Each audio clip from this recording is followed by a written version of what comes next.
फेसबुकिया आशिक के साथ मिलकर पति की हत्या कर दी। जी हां, बिल्कुल सही सुना है आपने। पहले फेसबुक पर दोस्ती की, फिर मोहब्बत तक बात पहुंची, अवैध संबंधों तक यह रिश्ता पहुंच जाता है और जिसके साथ में साथ जन्म तक रहने का रिश्ता निभाया था, कस्में खाई थी, उसे ही मौत के घाट उतार दिया जाता है। मामला नरसिंहपुर का है, जहां पत्नी ने अपने फेसबुक फ्रेंड बने आशिक के साथ मिलकर पति को मौत के घाट उतार दिया।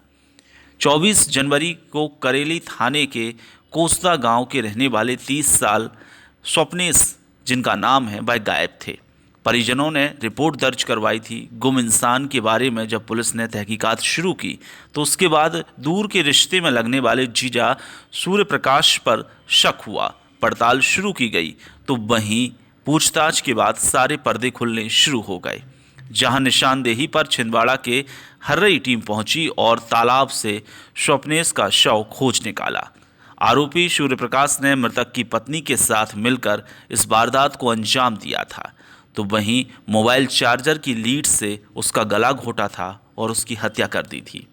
तो यहाँ अगर देखा जाए तो रिश्ते तार तार होते हुए नजर आते हैं एक छोटे से नए बने रिश्ते के कारण। शव को पानी में फेंक दिया, भारी पत्थर उस पर रख दिया ताकि शव बाहर ना निकल सके। तफ्तीश के बाद सारी कहानी स्पष्ट हो जाती है। आरोपी की पत्नी और प्रेमी सूर्य प्रकाश अब सलाखों के पीछे हैं। वहीं इस हत्या में ब्रजेश यादव नाम के शख्स ने सहायता की थी, उसे भी पुलिस ने गिरफ्तार कर लिया है। सर, क्या मामला है? लाश बरामद हुई अभी? मामला हमारे थाना क्षेत्र के ग्राम कोतसा का है, जहां का स्वप्नेश पटेल 24 जनवरी के दिन शाम के बाद से लापता हुआ था। इसके संबंध में जानकारी लगी थी कि सूर्य प्रकाश नाम का अमेठा गांव का व्यक्ति जो है, जो इसका दूर का रिश्ते का साला लगता है, तो वो उसके पास गया था।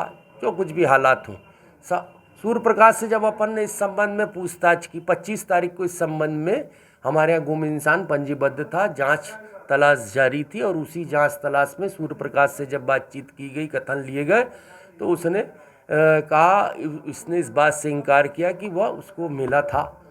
फिर हम लोगों ने इसकी तकनीकी जांच कराई, इसके मोबाइल की, मृतक स्वप्नेश के, सूर्य प्रकाश के, इसकी पत्नी के, और उस आधार पर सूर्य प्रकाश और इसकी पत्नी के बीच के कुछ संबंध पता लगे।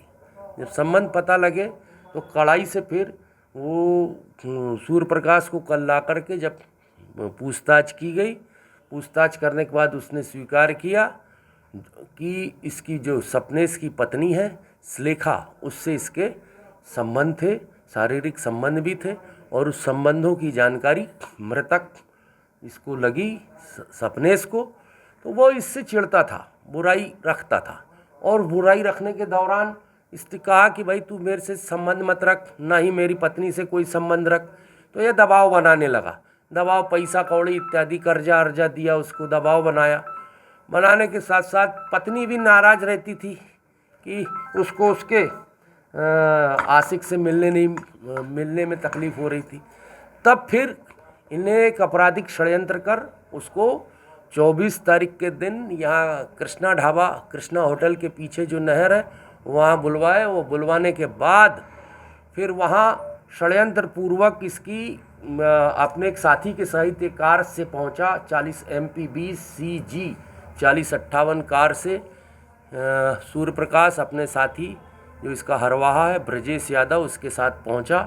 वहाँ पहुँचने के बाद इन्होंने उसको बुलवाया, स्वप्नेश को, और बुलाने के बाद फिर वहाँ इसकी चार्जिंग लीड जो होती है, उस चार्जिंग लीड से इसकी गला घोंट कर हत्या कर दी। उस हत्या करने के बाद ये जो कार थी 4058, इसमें बॉडी को उन्होंने डिक्की में छुपाया। छुपाने के बाद इन्हें सोचा कि लाश को कहाँ ठिकाने लगाया जाए, तो ये उसको गोटे गांव तरफ की सेड़ नदी, जबलपुर रोड, वहाँ तक ले गए। फिर वहाँ इनकी कुछ व्यवस्था नहीं हो पाई। इस बीच ये जो मोटरसाइकिल थी स्वप्नेश की, उस मोटरसाइकिल को ब्रजेश इसी यहाँ से चलाते हुए खमतरा तिगड्डे के पास छोड़ा। फिर कार में वो भी बैठ गया था, वह भी इनके साथ सेड़ नदी तक साथ में था। वहाँ से फिर ये वापस आए, जैतपुर टोल होते हुए फिर ये परतापुर एक जगह पड़ती है, हर्रई जहाँ अपना नरसिंहपुर ज़िले की बॉर्डर समाप्त होती है, वहाँ एक ढाबा है, मैकल सूता ढाबा। उसके सामने एक थोड़ा सा रोड से नीचे तरफ में एक तालाब है, वहाँ इन्होंने लाश को ले गए और लाश ले जाने के बाद वहाँ लाश पानी में डाली, छुपा दिए। छुपाने के बाद ऊपर से बड़े बड़े पत्थर रख दिए, आजू बाजू भी पत्थर रख दिए ताकि लाश ऊपर ना आए। कल यह सब चीज़ इसने स्वीकार की। रात में भी हमने लाश बरामद की। हमारे एक प्रधान आरक्षक है 104 सुरेंद्र शर्मा, बड़े जीवट है, उन्होंने वो जो स्वीपर जिनको हम लेकर के गए थे, जब लाश निकाल नहीं पा रहे थे इतनी कड़ाके की ठंड में, उन्होंने पानी में घुस कर के उस स्वीपरों के साथ मिल कर के उस लाश को निकाला। बड़ा टिपिकल काम था। फिर लाश निकलने के बाद हमने वहाँ हमारे सब वरिष्ठ अधिकारियों को इस संबंध में हालात बताए थे। बताने के बाद उनके मार्गदर्शन में हमने वहाँ इस संबंध में मर्ग पंजीबद्ध किया, अपराध पंजीबद्ध किया। अब आज कार्रवाई हमारी जारी है। कौन कौन सी धाराओं में सर मामला? धारा 302, 201, 120B भारतीय दंड संहिता के अंतर्गत यह अपराध पंजीबद्ध है। इस संबंध में अभी विवेचना जारी है। कौन कौन के बीच में प्रेम प्रसंग था सर? प्रेम प्रसंग जो था वो सूर्य प्रकाश और सपनेश मृतक गुमशुदा की पत्नी सुलेखा के साथ इनके प्रेम संबंध थे। ये फेसबुक व्हाट्सएप की दोस्ती और कुछ रिश्तेदारी, और उसके बाद फिर ये धीरे धीरे आपस की मुलाकात, और मुलाकात के बाद शारीरिक संबंधों का बनना, और उस संबंधों में जब पति के द्वारा कुछ तकलीफ़ें होने लगी थी तो उसे रास्ते से हटा देने के लिए ये सब षड्यंत्रपूर्वक हत्या की गई।